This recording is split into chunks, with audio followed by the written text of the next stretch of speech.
Di masa saya masih aktif di sebuah perusahaan penjualan langsung. Tadinya hanya iseng-iseng, namun ketika 1 tahun dijalani, ternyata sebagai income sampingan gede juga dapatnya. Hanya 3 tahun saya ada di dunia MLM itu, yaitu MW dengan Jaeger System. Dari tahun 96 sampai tahun 99. Bukan bisnisnya yang saya mau ceritakan saat ini, namun sisi lain lagi. Kita semua tahu bahwa setiap agama memiliki hari di mana semua jamaah berkumpul beribadah. Seperti hari Jumat bagi kaum muslim, hari Minggu bagi kaum Kristiani, Sabtu di rumah bagi yang beragama Advent, dan lain sebagainya. Maka pertemuan mingguan bagi para sales tujuannya sama, mendapatkan siraman rohani, siraman semangat, menyaksikan kesaksian sukses story dari rekan-rekannya sehingga semangat terjaga di atas terus-menerus berjuang untuk menjual. Namun terkadang Jumatan saja masih kurang bagi kaum muslimin, atau mingguan saja masih kurang bagi kaum Nasrani, sehingga untuk memotivasi mereka ada yang namanya umroh untuk kaum muslimin, menapaktilasi perjalanan para orang-orang suci, memodel, memirror sehingga terduplikasi perilaku kemuliaan mereka.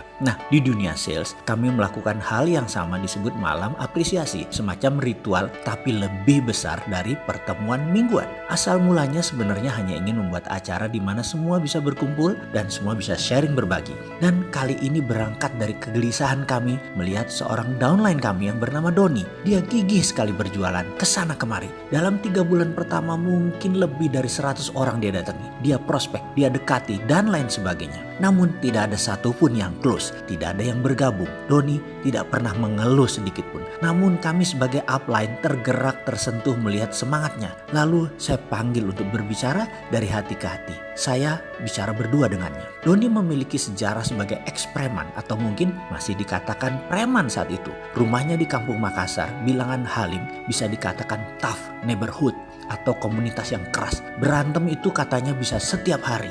Masa lalu Doni kelam sekali, keras sehingga karakter kasarnya bisa dimengerti. Dia bercerita, "Mas Mardigu, seumur hidup saya ini sudah dianggap anak setan sama keluarga di rumah. Anakku cuma 4, pergi kamu dari sini." Itu kata ibu saya, Mas. Sampai suatu saat Doni diusir dari rumah karena nakalnya bukan main. Dia adalah anak kelima dari 5 bersaudara. Ayah ibunya sudah tidak menganggap dia sebagai anak lagi. Pulang atau tidak sudah tidak diharap lagi oleh keluarganya. Kenakalannya yang menurut orang tuanya sudah diambang batas membuat dia diusir dari rumah, dianggap tidak ada, hidup mati sudah tidak penting lagi. Rasa sedih, pedih, sakit hati itu membuat Doni terjerembab lebih dalam lagi dalam kehidupan liar di luar rumah. Itu juga yang membentuk aura premannya. Lalu apa tujuan hidup kamu ke depan? Saya bertanya. Jujur Mas, saya ingin membahagiakan orang tua saya. Saya ingin dianggap anak lagi. Saya kesepian Mas. Tidak punya keluarga itu sepi. Saya ingin sukses. Saya capek miskin. Capek tidak punya teman. Capek tidak ada saudara.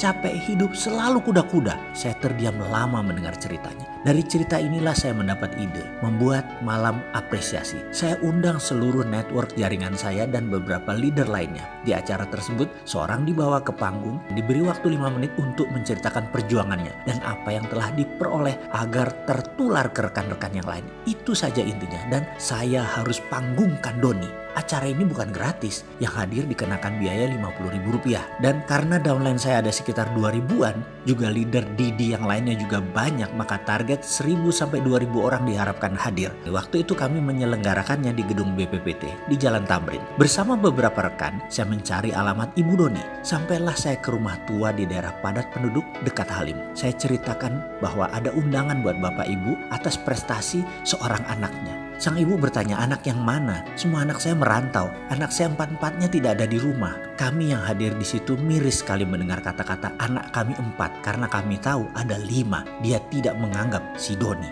Ini Mas Doni Bu, saya menjelaskan. Hah? Si ibu terkejut, wajahnya memerah. Marah. Saya pun mengeluarkan jurus rayuan. Singkat cerita, syukurlah, alhamdulillah sang ibu bersedia hadir asalkan dijemput. Kami turuti. Ketika diadakan malam appreciation tersebut di mana sang ibu datang duduk di samping saya sejak awal acara, sang ibu bertanya, "Ini acara apa?" Saya menginformasikan ini acara malam penghargaan Bu. Sang ibu diam. Setelah puluhan orang mengungkapkan testimoni kesuksesannya, maka MC menghadirkan surprise dengan menampilkan seseorang. Berikut akan hadir di hadapan kita seorang yang gak pernah closing, gak pernah punya downline, sudah ditolak ratusan kali tapi terus gigih berjuang. Anda tahu siapa dia? Sahabat kita, rekan kita? Nada suara terus meninggi. Seribuan orang hening, senyap, surprise karena di kepala mereka semua tahu pasti orang tersebut adalah Doni. Doni yang selama ini dijadikan sebagai bahan ejekan, dan saat itu keheningan pecah ketika beberapa orang mulai memberikan nama Doni. Doni, Doni, Doni. Diiringi ratusan orang lainnya hingga semua menyebut nama Doni, Doni. Saya melihat Doni tersentak di kursi barisan depan di sisi pinggir. Dia tidak sangka dijadikan pembicara karena yang dia tahu hanya yang sukses saja yang berbicara. Dia merasa tidak sukses. Matanya menatap ke sana kemari mencari dukungan sampai akhirnya dia berada di panggung. Sang ibu di samping saya gelisah luar biasa. Itu Doni ya, ekspresinya berubah,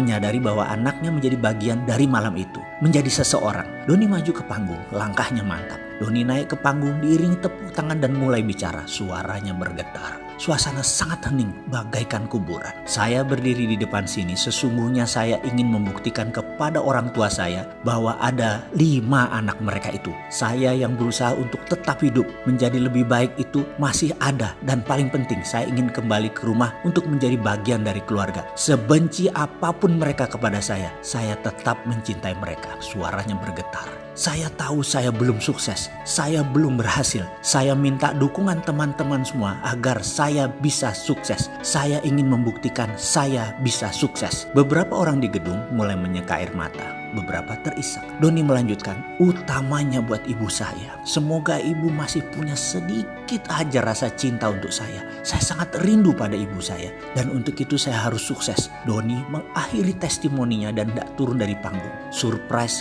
berlanjut. Lampu tiba-tiba padam. Total gelap. Namun sedetik kemudian lampu kembali menyala. Hanya berupa lampu sorot. Lampu sorot hanya menyinari 2 titik. 1 titik Doni yang berjalan turun. Dan 1 lagi ibunda Doni yang sedang duduk di samping saya. Semua mata terfokus ke 2 titik lampu tersebut. Kemudian saya bimbing sang ibu berjalan mendekati Doni, naik ke panggung. Doni kaget karena disorot lampu di hadapannya tak seberapa jauh ada ibunya. Sementara ibunya berjalan tertatih, saya gandeng perlahan maju mendekati Doni. Ketika 2 titik itu bertemu, Doni bersimpuh di kaki ibunya. Ibunya membungkuk dan memeluk dengan erat. Pelukan merangkul hati, sebuah pengakuan. Bu, ibu, maafin Doni ya bu. Doni kangen ibu. Doni salah bu. Doni anak ibu, anak bapak. Doni tobat bu. Doni capek jadi orang susah. Doni mau sukses. Doni mohon ridho ibu. Doni mohon ampun dan maaf ibu. Terus dia berkata lirih di kaki sang ibu. Disaksikan ribuan mata dan didengar jelas keliling gedung. Karena mic wirelessnya masih on, nyala. Kamu anakku, ibu mencintaimu, ibu juga minta maaf. Saya mendengar lirihan sang ibu di antara tangisnya. Tak ada kata-kata, yang terdengar hanya tangisan diiringi tumpah air mata. Doni dan ibunya tidak berdua saja yang menangis. Semua orang di gedung itu pun menangis. Malam yang tak mungkin dilupakan bagi semua orang yang hadir malam itu. Kini Doni sudah melanglang buana, tinggal di sebuah kota di pegunungan di Jawa Barat dengan usaha pertanian yang luas. Gemuk subur badannya, sesubur lahannya, dan barusan dia WA ke saya. Mas, selamat puasa, semoga ibadah tahun ini lebih baik dan terbaik dari sebelum-sebelumnya. Saya keinget Ramadan, di malam apresiasi dulu mas. Doa seorang ibu yang ikhlas adalah password sukses saya. Perkataan tersebut mengingatkan pada malam apresiasi yang luar biasa. Pengalaman tersebut bagi saya. Rupanya sejak saat itu ibu Doni sudah terbeli hatinya. Senantiasa berdoa untuk kesuksesan Doni. Hati ibu memang tidak bersudut sehingga mudah tersentuh dari sisi apapun. Sentuhan itu akan membuat hati memancarkan keikhlasan ke alam semesta dan menjawabnya dengan rupa yang tidak terduga. Seringkali sekeras apapun seseorang berusaha tidak menemukan jalan sukses, doa ibu membukanya. Sungguh, sukses memiliki banyak dimensi. Kegigihan saja kadang tidak cukup untuk membuat sukses. Tapi dengan keikhlasan seorang ibu berdoa, kelapangan pun segera terbuka.